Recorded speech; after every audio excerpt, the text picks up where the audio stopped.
everyone. Welcome to the fourth episode of the Unspoken, the podcast that aims to talk about everything not discussed surrounding transplant and donation. My name is Anna Morgan Pilardi, and I will be your host today from the Chris Klug Foundation. First, I'd like to thank everyone who has tuned in so far. If you haven't already, please make sure to follow and subscribe. It helps get that word out there further and encourage other listeners to check it out. Today's topic will be living liver donation, and I'm going to be joined by Dave Galbensky from the Living Liver Foundation. Obviously, liver is something that is close to the heart of the Chris Klug Foundation, being that Chris himself had a liver transplant. And living donation is something that's becoming a lot more necessary and common and exciting for the world of transplant and donation. And so we always like to discuss these topics and help garner further education and inspiration. So I'm really excited to get chatting with Dave in a little bit. But first, as always, we're going to do CKF in the brief of what we have coming up in the next month.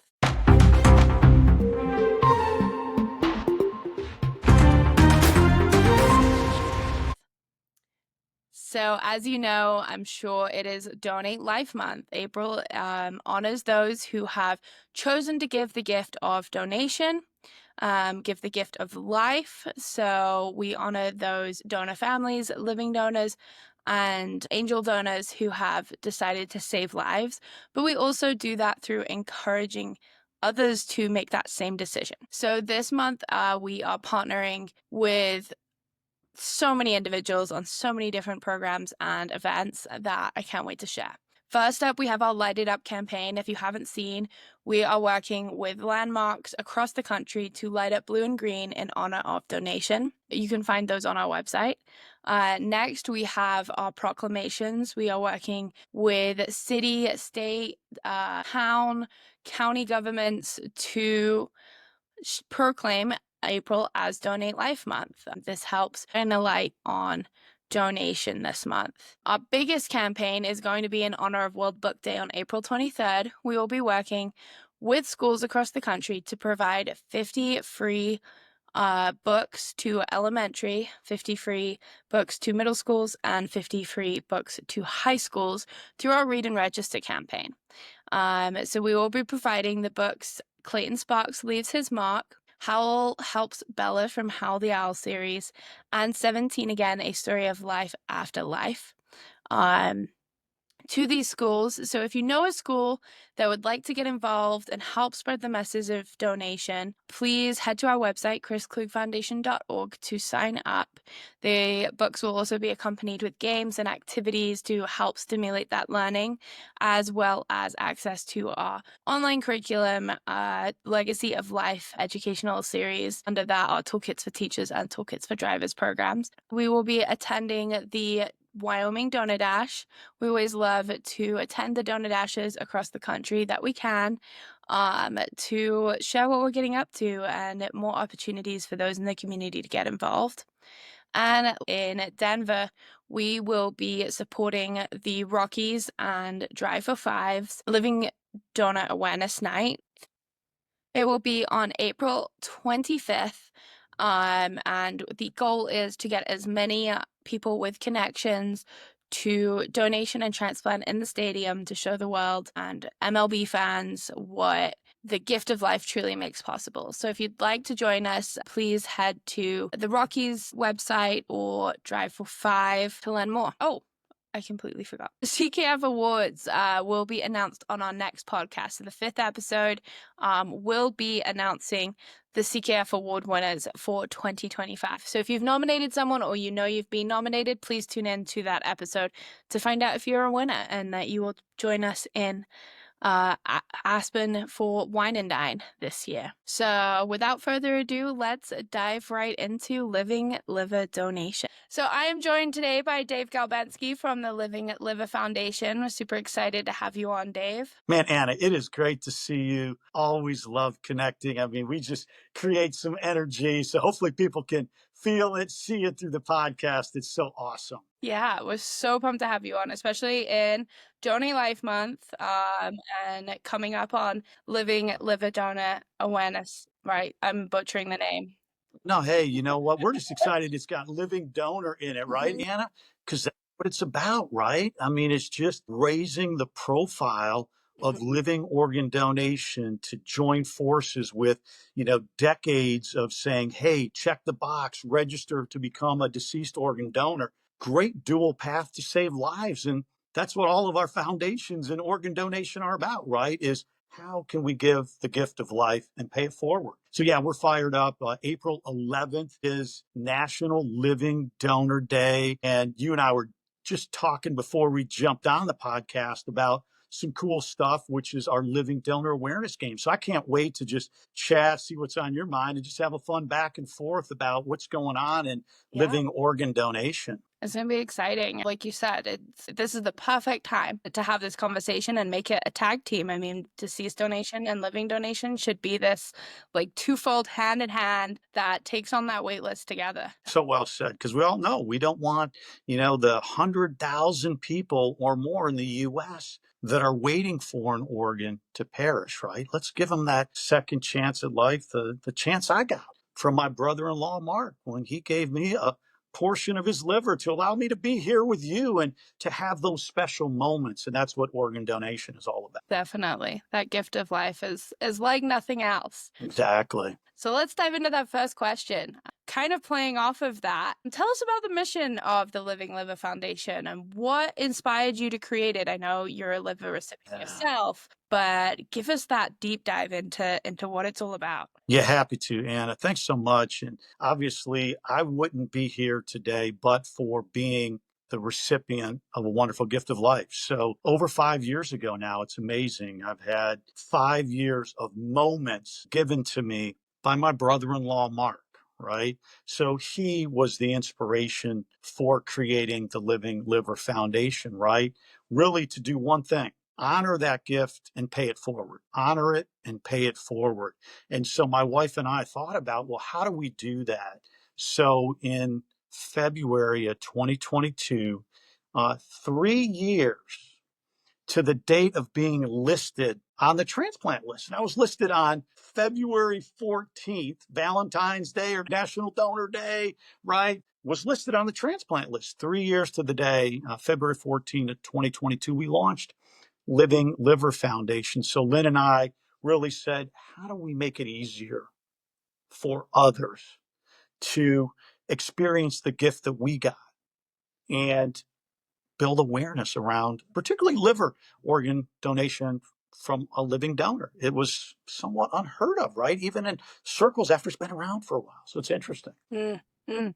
Yeah, and like kidney is something, you hear kidney donation every few days, really. I mean, me probably more so than the average person being in this field, but you do. The living liver donation, most people don't know, even in the field, they don't know that they can. Yeah, it's amazing, right? I think, when we think about the transplant list, right, we talked about 100,000, tremendous need, 90,000 kidneys, 10,000 liver, right? And I think people get the math with kidneys. I have two, I can give one. Everyone knows, tells me I only need one to live. Awesome. I get the math. But they don't know, right, that the liver regenerates. And so part of the reason why we formed the Living Liver Foundation really ended up being, two goals. One was awareness, just awareness of, hey, you can donate a portion of your liver to another to save a life. And then two was advocacy. How can we make it easier for living donors to actually give that gift of life? And so for a lot of us around the awareness side, it just simply is number one, you can become a living donor of a liver by giving a portion. Two, it regenerates in both donor and recipient in 8 weeks. And it's the craziest thing that blows their mind. They're like, come on. I'm like, absolutely. It's incredible. Yeah, it's amazing because I mean, it takes 9 months to grow a baby, but you can grow back your liver in eight No. weeks. I know. It's absolutely crazy. And so that was really, what we ended up doing was awareness and advocacy are kind of the two pillars. And how we go about doing it at the foundation is honor, educate, inspire. And I think a lot of foundations, right, inside the living organ donation or organ donation in general are around that, right? Because we know we need to honor donors and donor families. We need to educate on this incredible gift of life. And what's the hope, right? The hope is by telling stories, real stories that people can identify with, that they go, I'm ready to save a life. And let's inspire them to make a difference. And it's getting more common and common that people have connections to donation or transplant. And, you go out and you just have a normal conversation, and suddenly, I mean, us, we probably bring it up more than most people, but, Sure. you get chatting with someone and they're like, well, my cousin had one. I guess I Yeah. never really thought about it before. And, that twig, you don't hear it as much as other things like cancer and, all of these other things you hear much more regularly, but a lot of people are affected by donation and transplant. 100%. And you hit on something, Anna, that I think is so critical, right? It's when we have those conversations, those moments of connections, we find it does plant that seed. It does inspire someone. They may not run out and become a living donor right then, but they're thinking, I'm aware of a loved one that was impacted.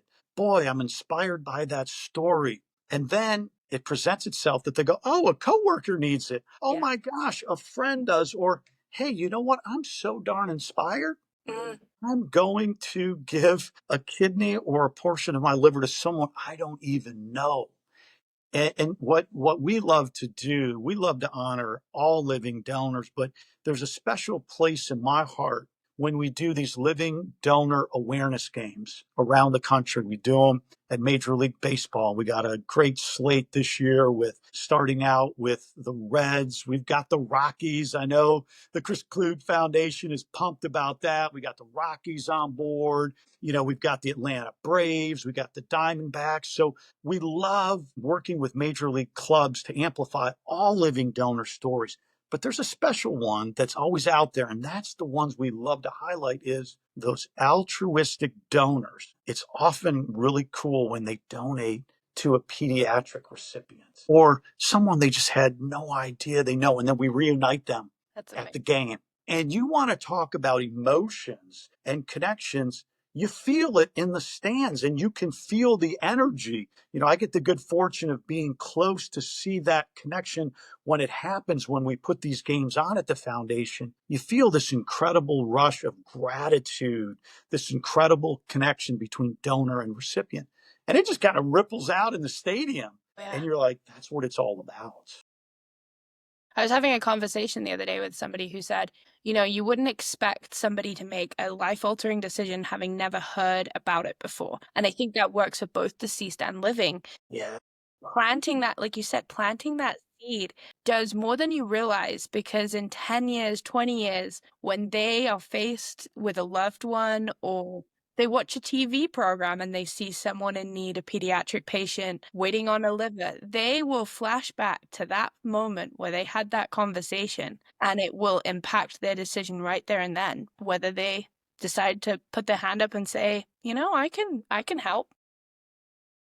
I think Yeah, it's and it's always inspiring too. When we think about the psyche of living donors, it always amazes me. You talk to them and they're just like, "Well, no, I just had to do it. I just had to do it." As soon as I heard the story, I knew it was supposed to be me. And I was going to help. You're like, "Oh my gosh, it's just so cool." And I want to share a really neat statistic with you, and we're going to really be publicizing it here in 2025, partnering with Kindness. Kindness as in KINDNESS.org.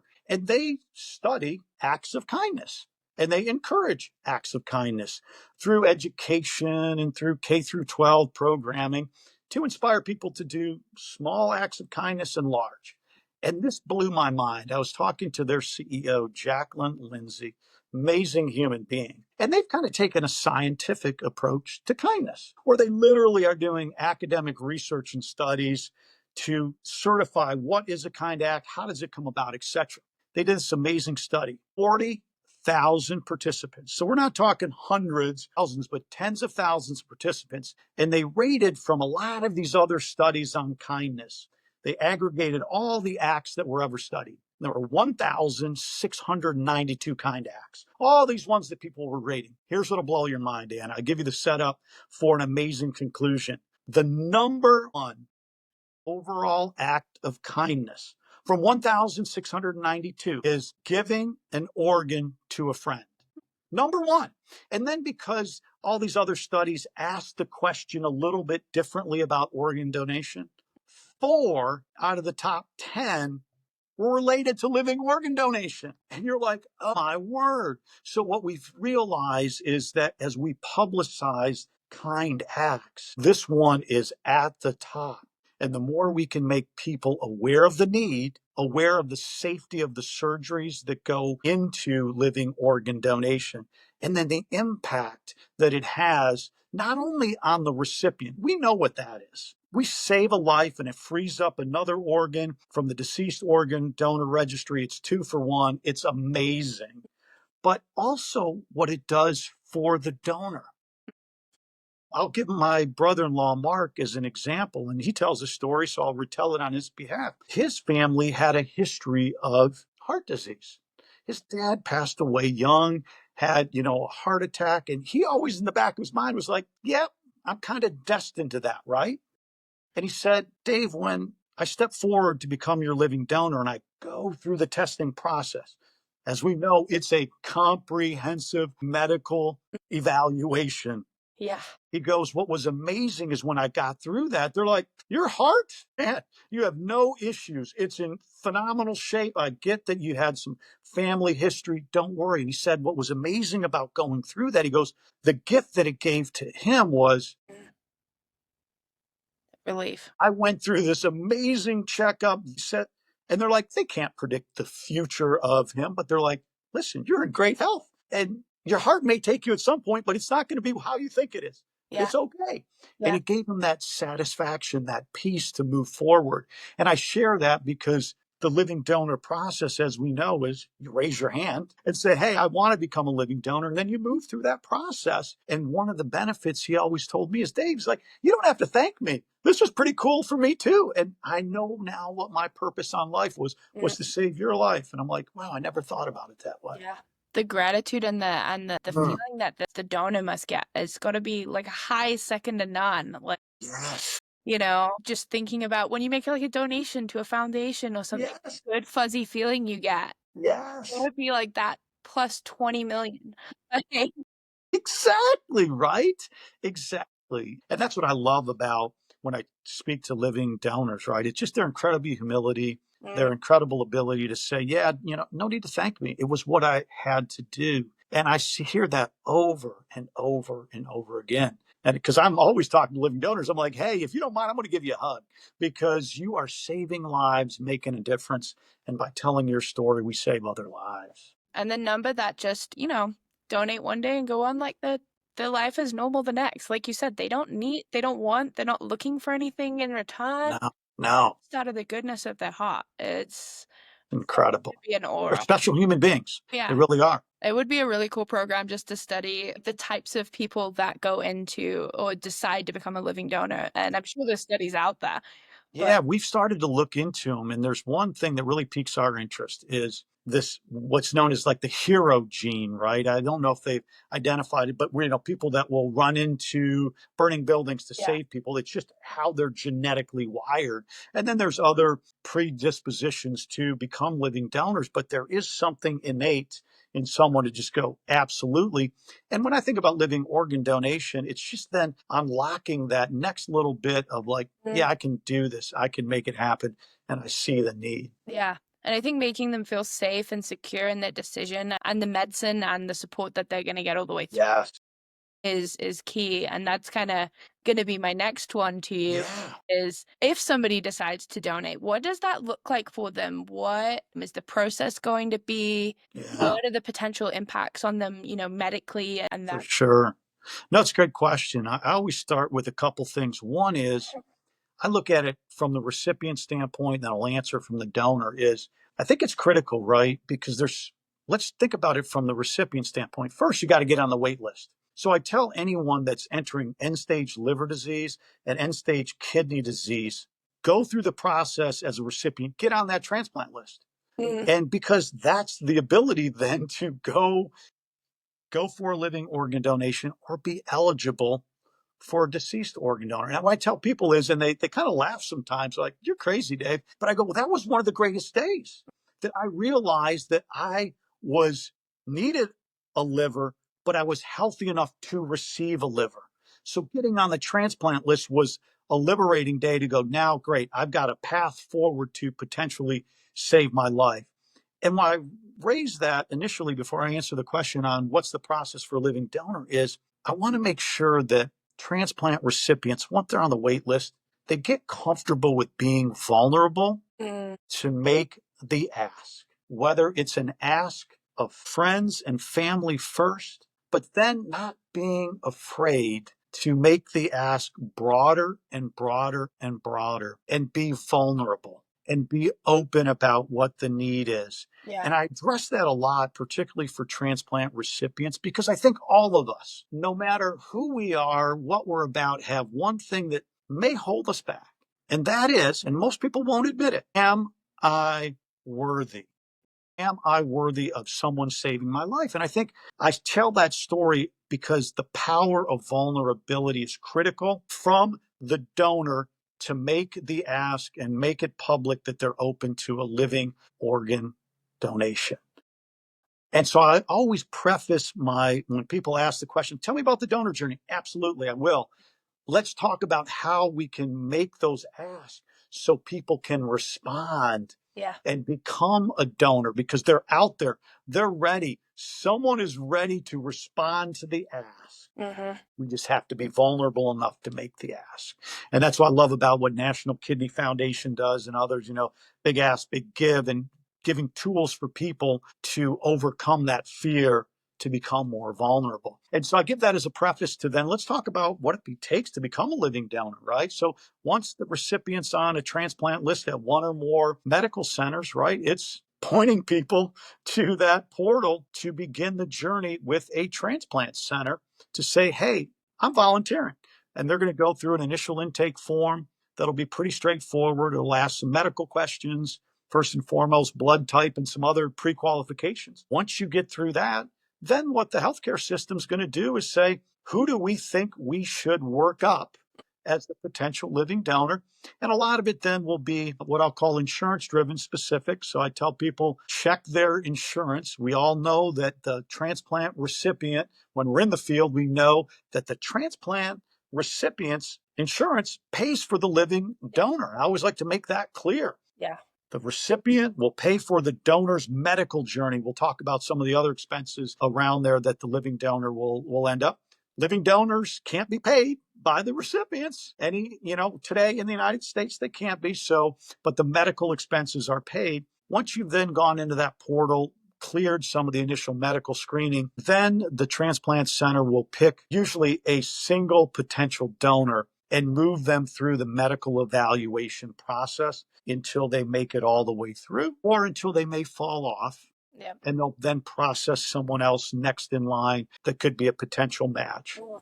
And again, it's a comprehensive from blood work to EKG to psychological profile. I mean, it is a comprehensive, it's like an executive education physical exam on steroids, right? I mean, I've been to those executive physicals where you're just like, you're getting everything done, check the box on everything to make sure you're able to become a living donor. Yeah, and I've heard from previous donors that we've worked with that the psyche test is kind of like convincing the doctor that you want to donate as opposed to vice versa. Yeah. 100%.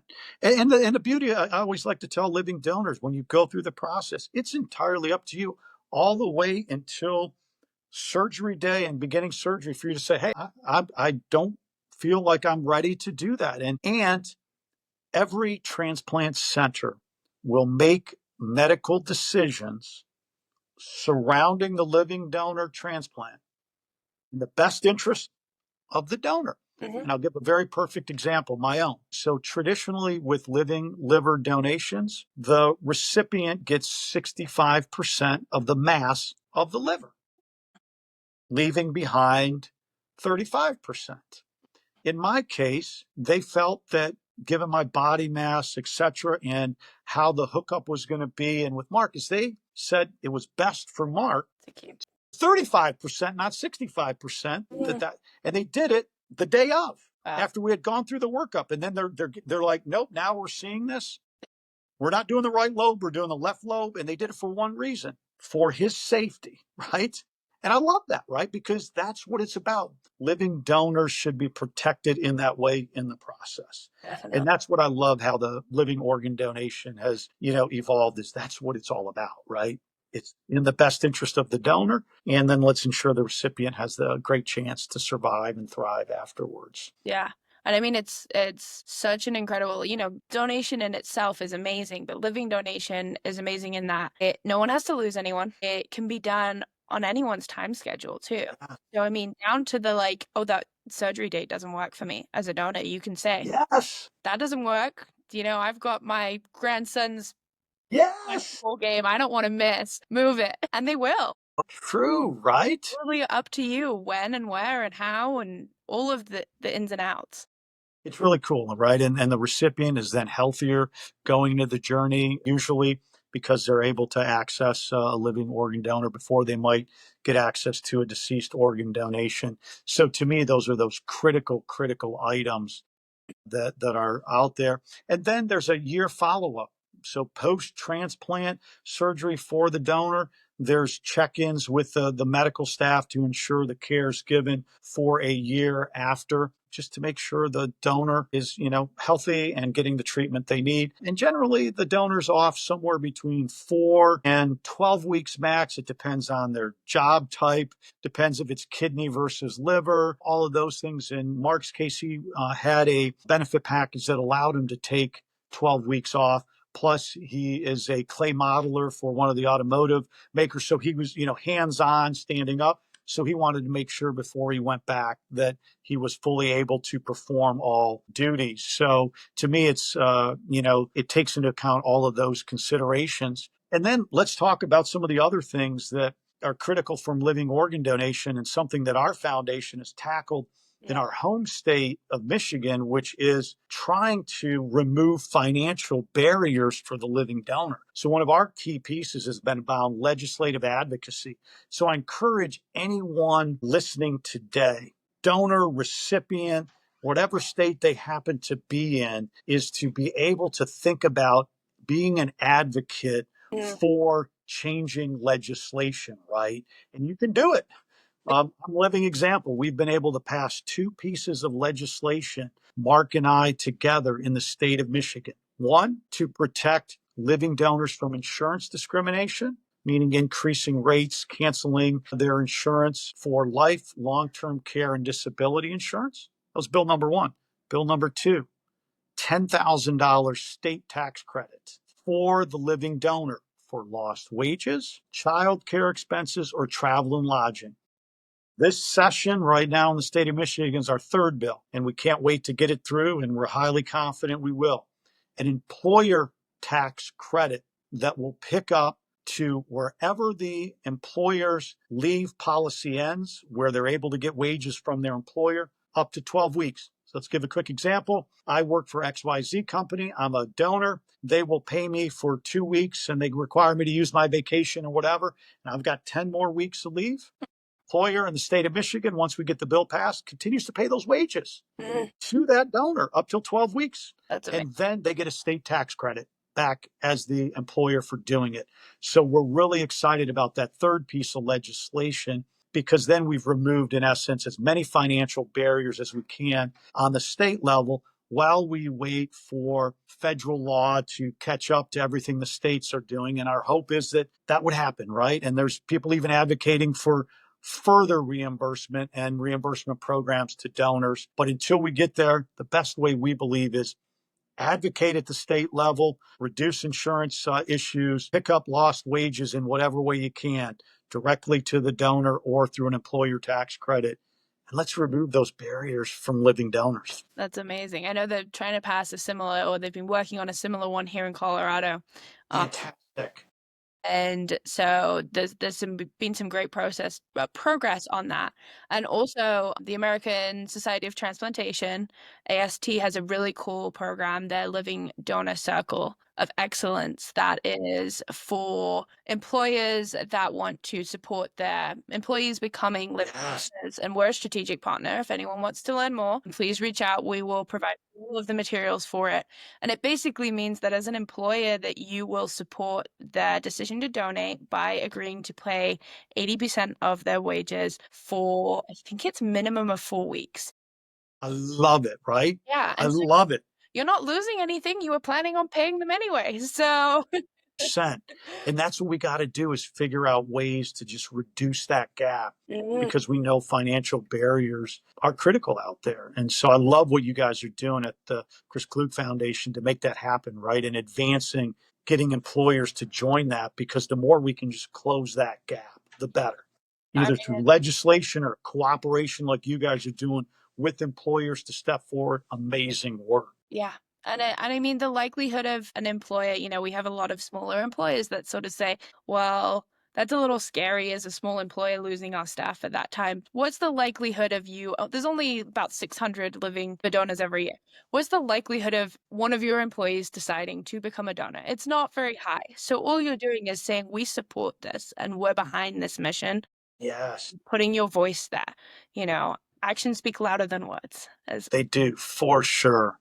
parents have always. Absolutely. Absolutely.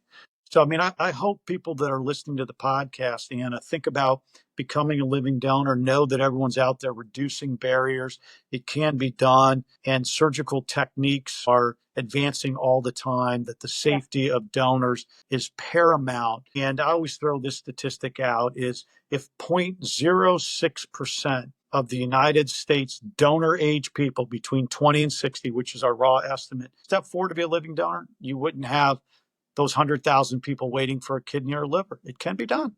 Yeah. And we're going to keep tackling it state after state, awareness game after awareness game, and podcasts like this with the great work you guys are doing and all the events you do. It's this collective community that is going to allow us to get to a point where no one has to wait. Yeah. Yeah. It's going to be amazing once we get there.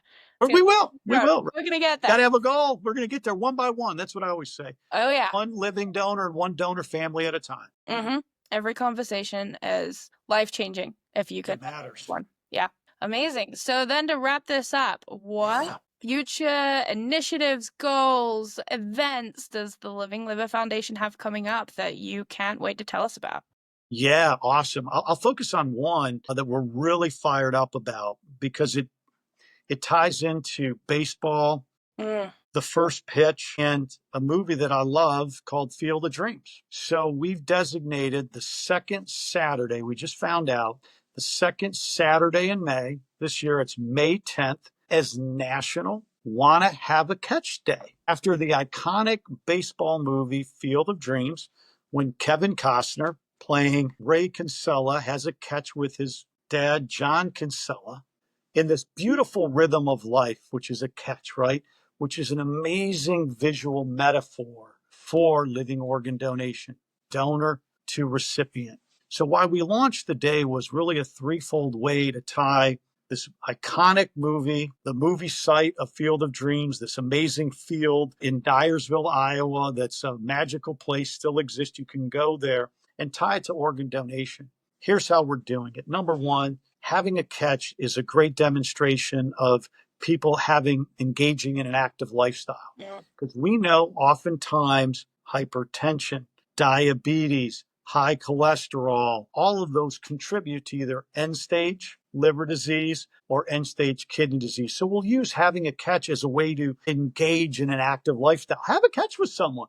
You're out there demonstrating activity, sport, getting out there. Two, then, this great visual metaphor of living organ donation back and forth. And then three, we're going to do it, the initial one from the Field of Dreams movie site. And so we're going to have two teams from the Transplant Games of America that compete, Team Iowa versus Team Wisconsin, going at it for the Shoeless Joe Jackson Trophy, who was the mythical character from the Chicago White Sox in Field of Dreams, right? Awesome. And what's great about it then is building on the research from kindness.org that we talked about. kind acting living organ donation. We just want people to go out, have a catch, be active, do it in honor of people in transplant, and build those types of connections. So we're just asking people to go out, have a catch with a loved one, honor someone that you know was impacted by transplant, and post it on social media. Want to have a catch day. And we'll do it from Field of Dreams movie site. It'll be an annual event. And then we got baseball teams right now all over the country that are literally having their players get together and have a catch in honor of living organ donation.